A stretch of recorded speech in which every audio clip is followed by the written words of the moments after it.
Welcome to another segment of Business Way Outside the Box, sponsored by PR Works. I am your host, Steve Dubin, founder of PR Works. Today, we have an interesting guest who will talk about cost reduction and how to analyze your overall costs and your largest costs so that you can save some money. There are only several ways of being successful in business. One is to make a lot of money. One is to reduce your costs. Today, our guest from Expense Reduction Analysts, try to say that fast. It is a success-based cost consulting business based in Massachusetts, but serving clients around the globe. Alex Weatherall has a extensive experience in working with procurement, work with big companies like Wegmans Food, Office Depot, Staples, Mass General Hospital. He has an MBA from the University of Virginia, and he's still willing to talk to us. So that's a great start. Alex, welcome to the show. Thank you, Steve. So good of you to have me. I really appreciate it. Well, so let's start by, for the novice, tell us a story about how cost reduction really works in the real world, and maybe a client sample example of what you do. Yeah, great. And I'll start by saying, and you touched on this, that the rule number one and rule number two and rule number three in a small or medium business is gross sales. So first thing, gross sales. Second thing, gross sales. Third thing, gross sales. But at some point in time, as you begin to mature, you've got to be mindful of your costs. And what Expense Reduction Analysts does for small and middle market companies is we look at their non-core costs. And we do it on a success basis, which means, let's say you let me look at your fleet of a dozen Xerox or Fujitsu Icon photocopiers. If I look at your spend on the leases and on the cost per page and on the maintenance contracts, and I come back and I say, look, I might be able to save you 44% every year.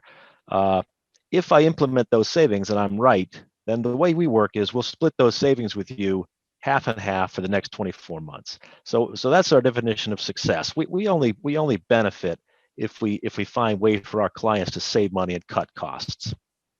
Okay, and what are the areas where you find the greatest opportunity to help your clients save money? Well, it's often surprising. One of the things we say is, and it's very important to us to be useful to our clients and to be fairly discreet. One thing we is absolutely taboo for us is to leave the impression that we're interested in managing headcount. If anything, we see our goal is to help our clients in every way possible to create more money to hire more people. And we don't get into people, we don't get into strategy. We look around the edges to see where middle market companies perhaps are overpaying, paying more than they need to on stuff that they'd buy anyway, but frankly don't have time or expertise to spend the time we have to look at ways to reduce those costs. And middle market to you, please define that, because there's a wide swath. Yeah, there's a lot of jargon thrown around these days. I guess for us, and it's a tough thing, because really what matters is the size of the spending category. But typically, as I look at companies or not-for-profit organizations, we do both. We'll take anybody. $20 million in revenue, or if you're a not-for-profit, $20 million in funding sources. That usually suggests that your non-core administrative costs are sufficiently large that there may be opportunities for us to give you benchmark or better costs. Okay. So $20 million and up. All right, thank you. And what brought you to this business? You've done a lot of things at C-level. You've worked in a number of major companies. What drove you to want to take a look at cost reduction for middle market companies? Well, you're asking it's a tough question, as a lot of us know, for someone well into his 50s and who's had a pretty darn good career. And I'll give you a two-part answer. I spent most of my 30 plus years in various roles in procurement. I just found I had a passion for it. I was good at it. So I tend to understand pretty well how to buy and sell and leave the company better off in terms of its cash flow.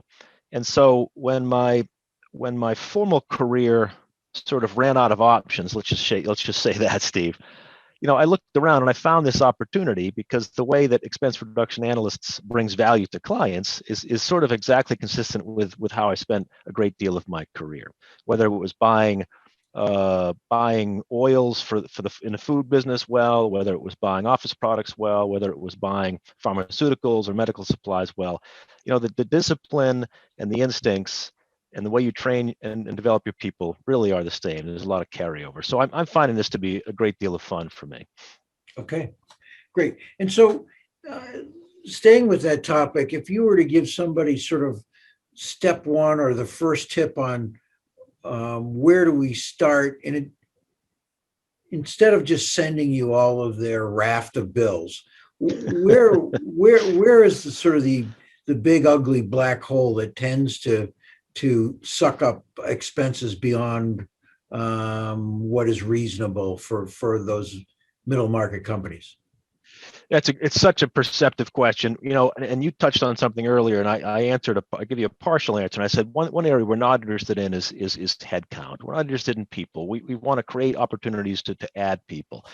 And the other thing we don't initially go in and look at is let's just say at cost of goods sold or the cost of services, because our presumption is that the clients we're going after are as good, or if not certainly better than we are at managing their core business.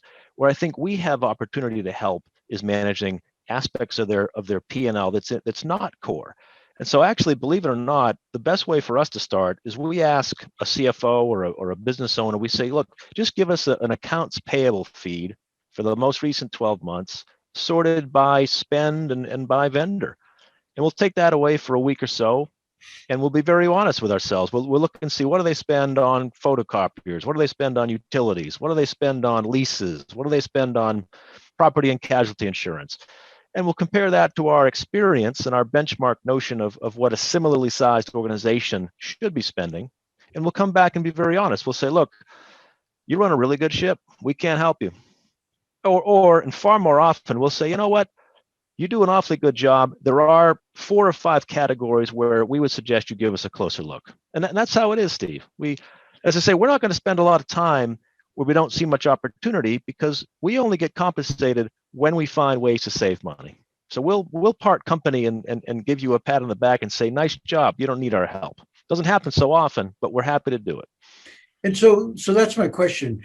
How often what percentage of companies do you think could be reducing expenses if they took a harder look at it, and sharpen their pencil? Well, in our experience, let's say it's the for-profit or not-for-profit realm where you've got revenues or grant earnings between $20 million and $120 million. In our history, we found that 15% of the profit and loss statement is spent on non-core costs. So 15% of the P&L, 15% of your revenue is non-core costs.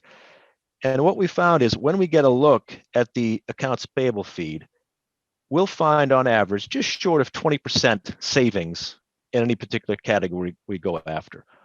So 20% of 15% is $30,000 in savings for every million in revenue. And what's uncanny about numbers and history is that $30,000 in savings for every million in revenue has held up for our 26-year history. And it's, some people could argue, well, 30,000 on a million, I got bigger opportunities to go after. Well, that's okay. We don't have to get every client, but for an awful lot of clients where it's important to mind the pennies, that is a really valuable insight and a really valuable service that we bring. Okay. And I have, along the way, bumped into a number of cost reduction consultants. And I'm wondering what separates you from the pack? That's right. We're not, and I'm very honest about this, not least with my own colleagues. We're not unique. Where I think expense reduction analysts is a very good choice for clients for chief financial officers who wonder whether they could be doing better. I think what sets us apart is we have expertise in plus or minus 4 dozen categories. Something, from photocopiers to industrial gases to insurance to uniforms to telecommunications, IT, HR services. We have expertise in roughly 4 dozen categories. Ocean freight. I've got Dutch colleagues that put out white papers every quarter on ocean freight. And so it's that breadth of experience, I think, that allows us to be relevant to companies that take a real distinct interest in their P&L statement. Okay, all right, fair enough. And I guess if you were to define your favorite client, right, the people you really like to work with, is it a niche? Is it a size? Is it a mindset? Can you describe that person? Oh, it's such a good question. In my experience, what I love is it's mindset. It's mindset, Steve. What I love is I love a chief financial officer or a VP of finance who's got some salt in his or her veins, which means that he or she's been around a while, understands that you can't Google experience, and also understands that as well as he runs that organization, there's a notion sometime toward the end of the week that, if I only had time, I could look at this, that, or the other corner of my business and do better. In other words, it's a person who's got a little bit of humility after a reasonably long career and isn't afraid to let somebody like me, a third party, come in and look and see if I could help. That's what makes it fun. That's my ideal target right there. I hope I've explained it well. Yeah, you have. I think also there's some. You probably enjoy the detective side of this research. Let me ask, if we were to do a Google search on you, what would we not find about you in a Google search that would be of interest? Well, you're not going to find, I in a bit of what I would say a midlife crisis about 10, 11 years ago, I didn't buy a red Corvette. I bought a gas station convenience store in a little town just close to Natick and Framingham, a little town called Sherborne, Massachusetts.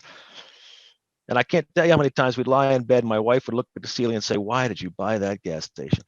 But the reality is, in this country, in America, it's a crazy fraternity or sorority where unless you own a business, and you know this, Steve, better than I do, unless you own a business, you haven't been in the club and you don't really fully understand how the world works.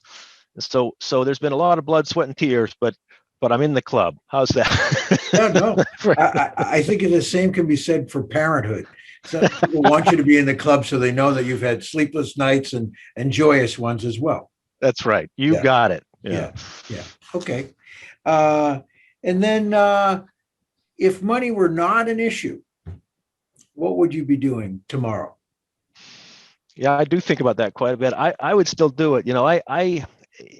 In consulting, in the cost consulting business, it's a sales job, like for a lot of us. You've got to earn the trust of people, and these are very sophisticated people who have fiduciary responsibility for really important businesses.